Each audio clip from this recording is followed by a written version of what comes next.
नमस्कार। इस समय पूरे देश में ट्रक ड्राइवरों ने किया है हड़ताल। जी हां, हड़ताल को लेकर के ट्रक ड्राइवरों के पूरे देश में इस समय बवाल मची हुई है। पेट्रोल पंपों की बात करते हैं तो पेट्रोल पंपों पर लंबी लाइनें इस समय लगी हुई हैं वाहनों की। जी हां, जिस तरीके से नया कानून आया है उसको हिट एंड रन को लेकर के पूरे देश में इस समय ट्रक चालकों का बड़ा हड़ताल है। तो तमाम खबरों के लिए हमारे साथ जुड़े रहे, चैनल को सब्सक्राइब करें, लाइक करें और जल्द से जल्द सब्सक्राइब करें। चलिए शुरू करते हैं तमाम खबरों को। हिट एंड रन कानून को लेकर के ट्रक ड्राइवर हड़ताल पर चले गए हैं और जमकर बवाल काटे हैं। छत्तीसगढ़, मध्य प्रदेश, महाराष्ट्र, उत्तर प्रदेश समेत कई राज्यों में ट्रक ड्राइवर इसके खिलाफ विरोध प्रदर्शन कर रहे हैं। इसकी वजह से पेट्रोल पंपों पर लोगों की लंबी लाइनें दिखी और उन्हें दिक्कतों का सामना करना पड़ रहा है। अलग अलग राज्यों से विरोध के स्वर उठने शुरू हो गए। कहा जा रहा है कि यह विरोध प्रदर्शन किसी बड़े आंदोलन का रूप ले सकता है।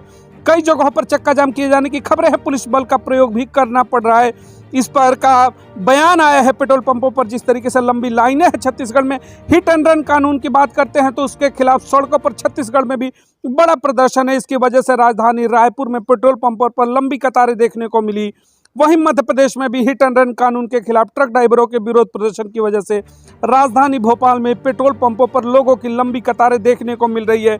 एमपी के इंदौर शहर में भी ऐसे ही हाल रहा।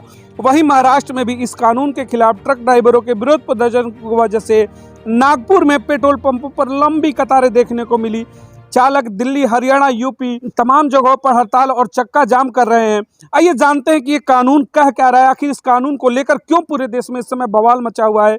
हिट एंड रन के नए कानून के मुताबिक अगर कोई ड्राइवर दुर्घटना के बाद मौके से भाग जाता है और केस दर्ज नहीं कराता तो उसे 10 साल की जेल हो सकती है। इसके साथ ही जुर्माने का भी प्रावधान है। साथ ही साथ जुर्माने का भी प्रावधान। इस ट्रक ड्राइवर इस कानून को गलत बता रहे और कह रहे हैं कि इससे तो उनको परेशानी होगी, क्योंकि एक्सीडेंट होने के बाद भागने पर सजा मिलेगी, क्योंकि अगर वे नहीं भागेंगे तो भीड़ हमला कर देगी। जी हाँ, सबसे बड़ा मुख्य पॉइंट इसमें यही है कि अगर ट्रक ड्राइवर एक्सीडेंट के बाद नहीं भागता है तो भीड़ भी कहीं ना कहीं हमलावर हो जाती है और उसमें जान जाने की खतरा होती है।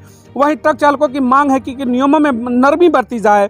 बता दें कि पुराने कानून में सिर्फ 2 साल की सजा का प्रावधान था, जबकि नए कानून में नियम सख्त कर दिए गए हैं। ऐसा देखा गया है कि एक्सीडेंट के बाद चालक भाग जाते हैं, जिससे घायलों को समय से अस्पताल नहीं पहुंचाया जाता और उनकी मौत हो जाती है। अगर समय रहते अस्पताल पहुंचाया जाए तो कई लोगों की जान बचाई जा सकती है। इन तमाम खबरों पर आपकी भी क्या प्रतिक्रिया है, जरूर व्यक्त करिएगा। इस कानून को लेकर के सबसे बड़ी मांग यही है कि जो 10 साल की सजा और लगभग 10 लाख रुपए का जो जुर्माना है उसको लेकर के ट्रक ड्राइवर एसोसिएशन जो पूरा देश का है उसके अंदर कहीं ना कहीं रोष व्याप्त है और इनके इस हड़ताल से आम पब्लिक के ऊपर भी बड़ा असर पड़ा है। पेट्रोल पंपों पर जिस तरीके से लगातार लाइनें बढ़ रही हैं, वहीं अगर जिस तरीके से ट्रांसपोर्टेशन जल्द से जल्द शुरू नहीं की गई तो पूरे देश के अंदर जो चेन सप्लाई जिसे हम कहते हैं भारत की, वो टूटेगी और उसके टूटते ही तमाम महंगाई की बात करते हैं या फिर तमाम ऐसी जो पब्लिक सुविधाएं हैं उनके ऊपर दिक्कत होगी। तमाम खबरों पर आप भी अपने विचार प्रकट करिएगा कमेंट बॉक्स में जरूर। तमाम ऐसी और खबरों के लिए चैनल के साथ जुड़े रहें। बहुत बहुत धन्यवाद। जय हिंद।